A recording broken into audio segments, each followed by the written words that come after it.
கோயம்புத்தூருக்கும் சினிமாவுக்கும் இருக்கிற ரொமான்ஸ் நேத்து இன்னைக்கு தொடங்கினது இல்ல. இது பல நூறு வருஷத்துக்கு முன்னாடியே தொடங்கினது. அப்போல்லாம் சினிமா தான் மக்களோட மேஜர் என்டர்டைன்மெண்ட். நம்ம ஊர்க்காரர் சுந்தர்ராஜன் டைரக்ட் பண்ண பயணங்கள் முடிவதில்லை படத்தை யாரால மறக்க முடியும்? அந்த படம் நம்ம ஊர் தியேட்டருங்கள்ல மட்டுமே கண்டினியூஸா 300 நாளுக்கு மேல பேக்கட் ஹவுசஸா ஓடி ஹிஸ்டரி கிரியேட் பண்ணுச்சு. ஒரு காலத்துல மூவி ஹால்ஸ் எல்லாம் இன்டெலக்சுவல்ஸ் மீட் பண்ற இடமா இருந்துச்சு. இப்போ திருச்சி ரோட்ல இருக்கிற கண்ணன் டிபார்ட்மெண்டல் ஸ்டோர் இடத்துலதான் அப்போ ஸ்ரீபதி தியேட்டர் இருந்துச்சு. அங்க ராத்திரி 8 மணிக்கு இன்டர் ஷோன்னு சொல்லி லெஜெண்டரி டைரக்டர்ஸோட யூரோப்பியன் கிளாசிக் படங்கள் எல்லாம் இங்கிலீஷ் சப்டைட்டில்ஸோட போடுவாங்க. அதை பார்க்க சென்னையில இருந்து கூட ரெகுலர் ஆடியன்ஸ் வருவாங்களாம். அதே திருச்சி ரோட்ல இருந்து ரெயின்போ தியேட்டர், ப்ரூக்பாண்ட் ரோட்ல இருந்து சென்ட்ரல் ஸ்ரீபதி ஸ்ரீனிவாசால எக்ஸ்க்ளூசிவா இங்கிலீஷ் படங்கள் போடுவாங்க. ஸ்ரீனிவாசா தியேட்டர் ரயில்வே ட்ராக் பக்கத்துல ஒரு சின்ன ஸ்கொயர் ஷேப்ல வுட்டன் சேர்ஸோட இருக்கும். ட்ரெயின் போகும்போது சேர்ஸ் எல்லாம் அதிரும். ஆனா அதையும் நம்ம மக்கள் என்ஜாய் பண்ணி பார்த்திருக்காங்க. James Bond series, African safari, 10 commandments எல்லாம் அங்க செம ஹிட். அடுத்து நம்ம ஊர் தியேட்டர் கேன்டீன்ஸ் மறக்க முடியுமா? எஸ்பெஷலி சென்ட்ரல் தியேட்டர் கேன்டீன்ல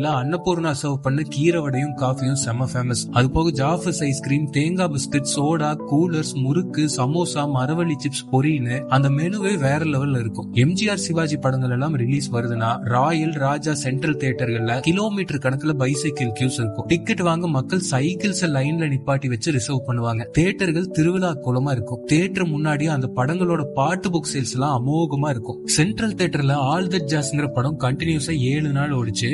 எடிட்டிங்காக ஆஸ்கர் வாங்கின அந்த படத்தை எடிட்டிங் புரிஞ்சுக்கிறதுக்காகவே கண்டினியூஸா 7 நாள் பார்த்த மக்களும் இங்க இருக்காங்க. சென்னை சத்தியம்க்கு அப்புறம் சவுத் இந்தியாலேயே ஃபர்ஸ்டா 70mm 6 track ஸ்டீரியோபோனிக் சவுண்ட் சிஸ்டம் கொண்டு வந்தது நம்ம சென்ட்ரல் தியேட்டர் தான். கேஜி தியேட்டர்ல அப்போவே 4 ஸ்கிரீன்ஸ் இருந்தது. அதுல ஒன்னு strictly for English movies. Town ஹால்ல இருந்து டிலைட்ல ஷோலே, ராஜால ஆராதனா, நாஸ்ல குர்பானி, ஆர்எஸ்புரம் கெனடி தியேட்டர்ல எக்ஸ்க்ளூசிவ் ஹிந்தி படங்கள் எல்லாம் ஹவுஸ்ஃபுல்லா ஒரே நேரத்துல ஓடின ஊர் இது. ராயல் தியேட்டர்ல மகேந்திரனோட உதிரிப்புக்குள் 25 வாரம் ஓடி இருக்கு. கர்நாடிக்ல ஸ்ரீதர் படங்கள், இருதயா தியேட்டர்ல அன்னக்கிளி, சில்வர் ஜூப்ளி ஓடி இருக்கு. சென்ட்ரல்ல பாஷா, படையப்பாலாம் 250 நாட்கள் ஓடி இருக்கு. காலத்தின் மாற்றத்தால டெக்னாலஜிக்கு ஈடு கொடுக்க முடியாம ஒவ்வொரு தியேட்டரா டெமாலிஷ் ஆகி சிங்கிள் ஸ்கிரீன் தியேட்டர்ஸே இல்லாத காலமா ஆகிட்டு இருக்கு. இன்னைக்கு மல்டிபிளெக்ஸ் மால்ஸ்னு நிறைய தியேட்டர்ஸ் அப்டேட்டட் டெக்னாலஜியோட இருந்தாலும் கோயம்புத்தூரோட அந்த காலத்து மூவி வாட்சிங் எக்ஸ்பீரியன்ஸ் சொர்க்கம் தான்.